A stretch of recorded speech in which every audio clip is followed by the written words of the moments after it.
Michael, or, who is like to God. Such was the cry of the great Archangel when he smote the rebel Lucifer, in the conflict of the heavenly hosts, and from that hour, he has been known as Michael, the captain of the armies of God, the type of divine fortitude, the champion of every faithful soul, in strife with the powers of evil.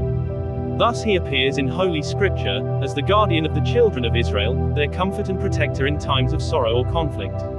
He it is, who prepares for their return from the Persian captivity, who leads the valiant Maccabees to victory, and who rescues the body of Moses from the envious grasp of the evil one.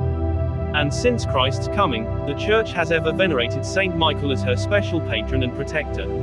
She styles him, the chief of the angelic host set over paradise, whom the citizens of heaven delight to honor, the messenger of God to the souls of the just.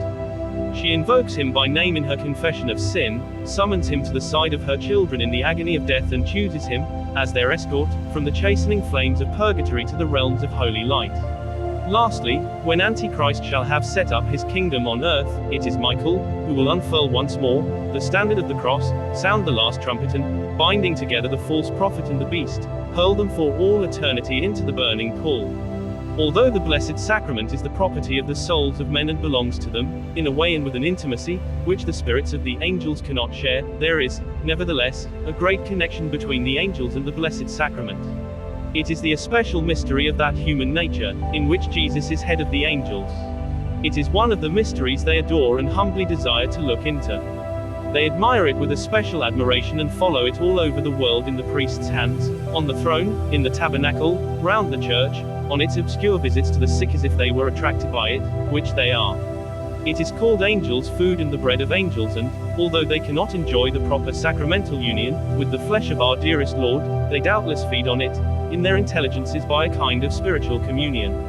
St. Thomas says that the angels see Christ in clear vision and enjoy him in his own proper species, and this is their spiritual communion, which precludes their receiving, by a spiritual communion, this sacrament, where he is seen only by faith and enjoyed only under the sacramental species.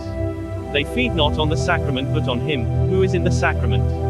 It is said that Saint Michael revealed to Saint Eutropius, the hermit, that he had been chosen to be the guardian angel of the Blessed Sacrament, and there are also on record several revelations of his to various saints concerning the worship of the Blessed Sacrament. Some have supposed him to be the angel of the Mass, referred to in the canon. He is spoken of at the beginning of the Mass in the Confiteor, and again, in the second incensing at the High Mass, and also, in the offertory of Masses of Requiem.